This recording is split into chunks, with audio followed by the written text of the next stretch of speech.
देखो, तुम जितनी भी तैयारी कर लो, तुम जितने भी मैराथन देख लो, वन शॉट देख लो, रिवीजन करने के लिए अलग अलग तरीके अपना लो, एग्जीक्यूशन और time management one of the most important thing है। कल जब तुम एग्जाम हॉल में बैठ रहे होगे, 17 फरवरी को तुम अपना पहला पेपर दे रहे होगे, तो उसमें डिपेंड करता है कि तुम उस चीज को किस तरीके से एग्जीक्यूट करते हो। तुम्हारी तैयारी जैसी भी हो, अगर एग्जाम हॉल में तुमने थोड़ी सी भी गड़बड़ी की तो तुम्हारा नंबर जो एक्सपेक्ट कर रहे थे 80 आउट ऑफ 80 वो घटकर 70 तक पहुंच सकता है। जो बच्चे 70 एक्सपेक्ट कर रहे थे वो घटकर 60 तक पहुंच सकता है। क्या गलतियां नहीं करनी है, किस तरीके से पूरा टाइम मैनेज करना है, इस वीडियो में बताने वाला हूं। नमस्कार, जय हिंद, आपका बहुत बहुत स्वागत है। देखो, time management is a very important thing, क्योंकि आपके लिए पहला अनुभव है।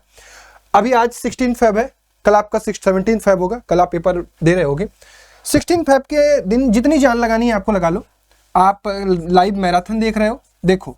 लेकिन मैं एक चीज आपको बता देता हूं कि जो 80 आउट ऑफ 80 वाले बच्चे हैं ना, उनको इसकी जरूरत है नहीं।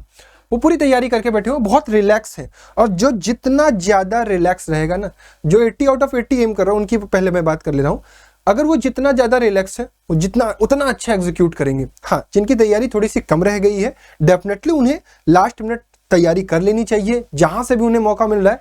तो आज आपके पास पूरा का पूरा टाइम है, जो भी आपको जान लगानी है, 16 फेब है, लगा लो, ठीक है। मैं एक चीज के अगेंस्ट हूं, हो सकता है कि आप कमेंट बॉक्स में मुझे इसके लिए थोड़ी सी गालियां भी दे दो कि नहीं हमारे भैया तो कहते हैं नहीं, हमें सुबह 4 बजे आकर इस तरीके से चीज़ें करनी है। मेरा कहना ये होता है कि अगर आपका आज एग्ज़ाम है तो जितनी अच्छी आप नींद लेते हो, 7 से 8 घंटे की नींद बहुत इंपॉर्टेंट है।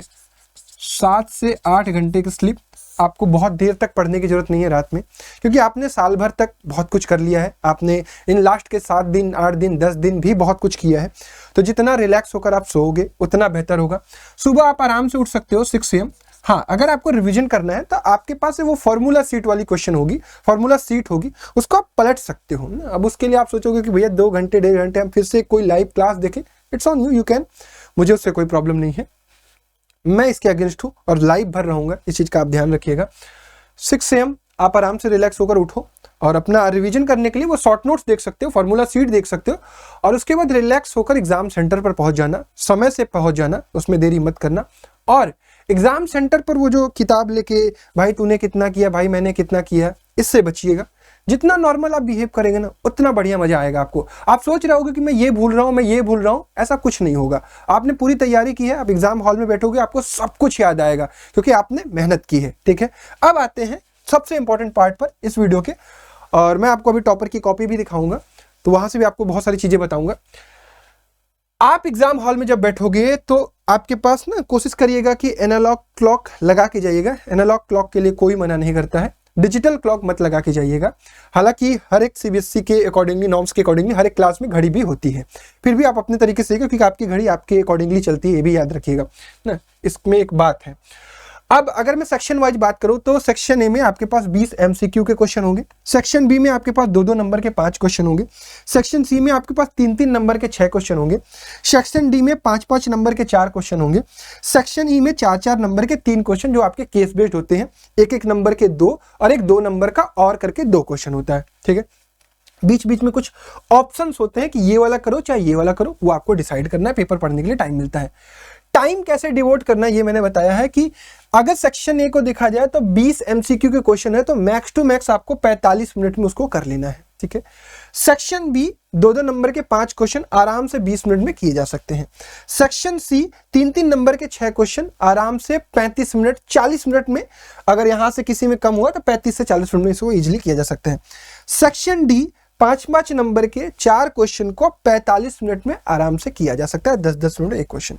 सेक्शन ई जो केस बेस्ड क्वेश्चन है, 4-4 नंबर का 3 क्वेश्चन है, उसको आप 25 मिनट में इजीली कर सकते हो। 170 मिनट में आपका पेपर हो जाएगा। हर कोई आपको ये बात बताता है कि 10 मिनट बचाइए, ये बिल्कुल सही बात बताई जाती है कि 10 मिनट बचाइए, ठीक है। क्योंकि आपसे क्या होता है ना कि आप इतना लंबा पेपर और पहला पेपर दे रहे हो, कुछ चीजें गलतियां हो जाती है, कुछ मिस कर जाते हो, कोई चीज छूट जाती है, तो उसको 10 मिनट आप आराम से अपनी चीजों को पलट कर, अगल बगल न देखकर चीजों को पलट कर देख सकते हो, क्योंकि बीच में आपको वॉशरूम जाना पड़ सकता है। तो 10 मिनट का आपको एक बैकअप लेके चलना चाहिए। उस 10 मिनट में आप अपना रिवीजन कर लीजिएगा और देख लीजिएगा कि भाई कहीं पे कुछ मैंने ऐसा लिखना तो नहीं भूला, क्योंकि अभी मैं कुछ आपको प्रो टिप्स दूंगा, वो सारी चीजें आपको एग्जाम हॉल में, एग्जाम कॉपी में जरूर करके आनी है। अब ये नॉर्मल बच्चे क्या करते हैं, पेपर मिला सेक्शन ए से section B, section C, section C, इस तरीके से जैसे जैसे वो पलटते जाते हैं वैसे वैसे वो करते जाते हैं, उसमें कोई बुराई नहीं है। बट मेरा अपना मानना था, मैंने जो भी अपनी स्कूलिंग की है, जब से मैंने अपनी क्लासेस की, जितने भी मैंने एग्जाम दिए हैं, मेरा एक तरीका था कि मैं बड़े क्वेश्चन पहले करता था, फिर उससे कम वाले क्वेश्चन, फिर उससे कम वाले क्वेश्चन, फिर उससे कम वाले क्वेश्चन, और ऑप्शनल को मैं सबसे लास्ट में करता था।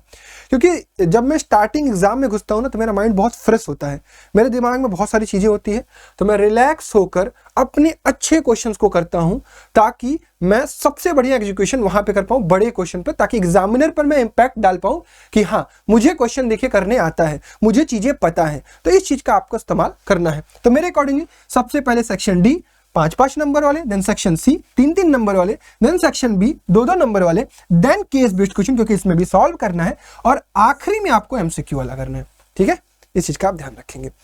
आगे बढ़ते हैं, that's a pro tips from my side. और ये प्रो टिप्स दिखाने से पहले मैं आपको आंसर कॉपी दिखाना चाहता हूं टॉपर की। ठीक है, टॉपर कैसे काम करते हैं, ये 2023 या 2024 के किसी टॉपर की कॉपी है। आप इसका सेक्शन ए देखिए, सेक्शन ए में आंसर्स कैसे लिखे जाते हैं, क्वेश्चन यहां पे आंसर लिखे होंगे, ऑप्शन एंड देन आंसर। उसका मार्किंग बनाने की जरूरत नहीं है, कॉपी में मार्किंग ऑलरेडी बनी होती है, तो इस चीज के लिए नहीं परेशान होना है पहले मार्किंग खींचनी है, ऐसा वैसा कुछ नहीं करना। नहीं भी खींचोगे कोई दिक्कत नहीं, खींचोगे अच्छी बात है। ठीक है, ये हो गई ऑप्शन, लाइन वाइज इसने लिख दिया, कोई दिक्कत नहीं है, हर एक चीज। हाँ, बच्चे कहते हैं भैया हम असर्शन रीजन और नहीं लिखेंगे, बहुत लंबा होता है, नहीं लिखना है आपको, कहीं पर भी ऑप्शन के साथ आंसर छोड़ना नहीं है। उसके बाद सेक्शन बी शुरू किया, तो सेक्शन बी को हाईलाइट किया कि हाँ मैं सेक्शन बी शुरू कर रहा हूं। ठीक है, अब क्वेश्चन वाइज अब अपना आंसर आप लिखते जाएंगे। एक बात देखिए बच्चे ने की है, अच्छी चीज की है कि जो चीजें इंपॉर्टेंट है आंसर में उसे हाईलाइट किया हुआ है। ये काम आपको भी करना है ना, सब्जेक्टिव आंसर्स वाले में भी ये काम आपको करना है। ठीक है, अब इसके बाद जब भी आप कोई सवाल करते हैं, जैसे यहां पर डिस्टेंस फार्मूला का यूज किया गया, तो ये बार बार बच्चा डिस्टेंस फार्मूला का फार्मूला दिखा रहा है, ये एक गुड थिंग है ना। आप जो भी फॉर्मूला इस्तेमाल करते हैं आपको फॉर्मूला दिखाना चाहिए। ठीक है, आगे बढ़ते हैं, और भी चीजें मैं जो आपको इस कॉपी से बताना चाहता हूं उसको समझिएगा, उसका ध्यान रखिएगा। फिगर, किसी भी क्वेश्चन में जहां फिगर रिक्वायर्ड है, जहां फिगर क्वेश्चन में दिया गया है, मेक श्योर करिए कि फिगर आप बनाइए, क्योंकि आप जो डेटा इस्तेमाल कर रहे हैं उसका figure examiner copy question paper में नहीं दिखता, वो आपकी कॉपी से डिमांड करता है कि आप क्वेश्चन कर रहे हो तो आपने फिगर बनाया है या नहीं बनाया है। इस चीज का ध्यान रखिएगा। ठीक है भाई, ठीक है, ये देखो कितनी अच्छी चीज है। बच्चे से गलती हुई है, बच्चे से गलती हुई तो क्या बच्चा एकदम परेशान हो जाए उसके लिए? नहीं, उसने एक सिंपल सा एक कट लगाया, एग्जामिनर देखा हाँ ये चीज मुझे नहीं चेक करनी, उसने क्रॉस कर दिया ना, ये चीज आपको सीखनी है। ठीक है, गलती हो गई कोई दिक्कत नहीं, काट दिया कोई दिक्कत नहीं, जहां फॉर्मूला इस्तेमाल करना है फॉर्मूला इस्तेमाल करना है। और मैं आपको चीजें दिखाना चाहता हूं, दैट इज कि ये हिंस प्रूव्ड ना, आपको जो चीजें प्रूव करनी है, जो भी चीजें प्रूव करनी है, you have to show it. Hence prove that angle AOB plus angle COD is equal to 180 degree, जो सप्लीमेंट्री वाला सवाल आता है सर्कल वाले चैप्टर से, ये ऐसे आपको दिखाना है। कुछ बच्चे इसको इस तरीके से भी कर सकते हैं, मैं तो इस पे ज्यादा बिलीव करता हूं, इस तरीके से हाईलाइट करना। ठीक है, इसको ध्यान रखिएगा।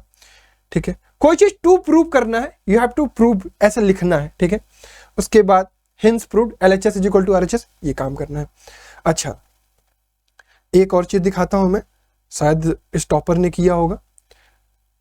चलिए, आंसर्स को लास्ट में हाईलाइट करना ना, आंसर्स को लास्ट में हाईलाइट करने का काम जरूर करिएगा।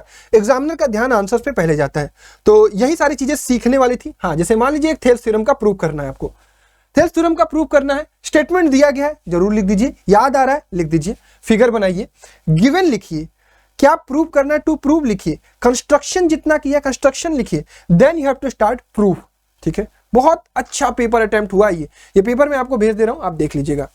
एक और मैं आपको दिखा दे रहा हूं, ये तो मेरे पिछले साल के एक बच्चे का पेपर था जिसका नंबर कम आया था, बट ये ओरिजिनल कॉपी है, जो स्कैन्ड कॉपी मंगाई जाती है, इस बच्चे का भी ऐसा है। ठीक है, अब आ जाता हूं प्रो टिप्स, आपको सारी चीजें मैंने समझाई, यहां से हम क्या क्या आउटपुट निकाल सकते हैं जिसका आपको ध्यान रखना है। ठीक है मेरे भाई, सबसे पहले चीज कि आपको अपना पेपर सेक्शन वाइज अटेम्प्ट करना है। भैया मैं कोई क्वेश्चन अगर मिस कर गया, इधर उधर कर दिया, तो मेरी कोई गलती हो जाएगी क्या, मुझे मेरे नंबर कट जाएंगे? नहीं, एग्जामिनर की जिम्मेदारी होती है कि हर एक क्वेश्चन को ढूंढ के चेक करना। साइंस SST के लिए अलग नियम है, बट मैथ्स के लिए ऐसा कुछ नहीं है। कोई बच्चा कहीं भी अटेम्प्ट करता है उससे कोई दिक्कत नहीं है, बट आप एग्जामिनर पे गंदा इंपैक्ट डालते हो ना। आप अगर 80 आउट ऑफ 80 एम कर रहे हो तो आपको ये वाली गलती नहीं करनी है। ठीक है, दूसरी चीज MCQs में मैंने बताया कि ऑप्शंस के साथ आंसर लिखने कंपलसरी है, इस चीज का ध्यान रखेंगे। जिस भी सवाल को कर रहे हैं आप उसके required figure, required theorem, required formula जरूर मेंशन करिएगा। ये आपके एक अच्छी कॉपी की निशानी होती है। प्रूव वाले क्वेश्चन में जैसा मैंने दिखाया थेल्स वाले थ्योरम में, given, to prove, construction, figure और उसके बाद प्रूफ, जो भी रिक्वायर्ड है लास्ट में हिंस प्रूफ, जो आपको प्रूव करना था, इस तरीके से आपको दिखाना है। Always highlight your answer. मैंने आपको दिखाया कि बच्चे ने हर जगह जहां जहां उसके इंपॉर्टेंट की फैक्टर्स थे उसको हाईलाइट किया है। हर जगह जहां उसने आंसर्स निकाले उसको प्रॉपरली लास्ट में लिखा है, इस चीज का ध्यान रखिएगा। उसके बाद रफ वर्क आप एक जगह पर करिएगा। ये नहीं कि हर पेज की साइड में आप रफ वर्क कर रहे हैं, इससे कॉपी बहुत गंदी लगती है। एक पेज आप डिसाइड कर लीजिएगा, वहां पर रफ वर्क लिख लीजिएगा और लास्ट में उसको काट जरूर दीजिएगा, ठीक है। तो इसी तरीके से आपको अपना पेपर अटेम्प्ट करना है और मैं उम्मीद यही करता हूं कि मेरी बातों का आप ध्यान रखेंगे। मैं अपने अनुभव से आपको बातें बता रहा हूं। मैं किसी भी व्यक्ति को हेट नहीं करता हूं। जो भी व्यक्ति अलग अलग प्लेटफॉर्म के थ्रू आपको पढ़ा रहा है, बहुत मेहनत कर रहे हैं, बहुत सारी अच्छी अच्छी चीज़ें आपको प्रोवाइड की जा रही हैं, आप उनको फॉलो करिए और अपने एग्जाम हॉल में जाइए, बैठिए। बहुत आसान पेपर होगा आपके लिए, आप तैयारी करके जा रहे हैं, इतनी बड़ी चीज़ नहीं है जिसको लेकर आपको पैनिक करना है, ठीक है। That's all from my side. उम्मीद करता हूं कि आप अपने पेपर में कल बहुत अच्छा कर रहे होगे। धन्यवाद। जय हिंद। Best of luck.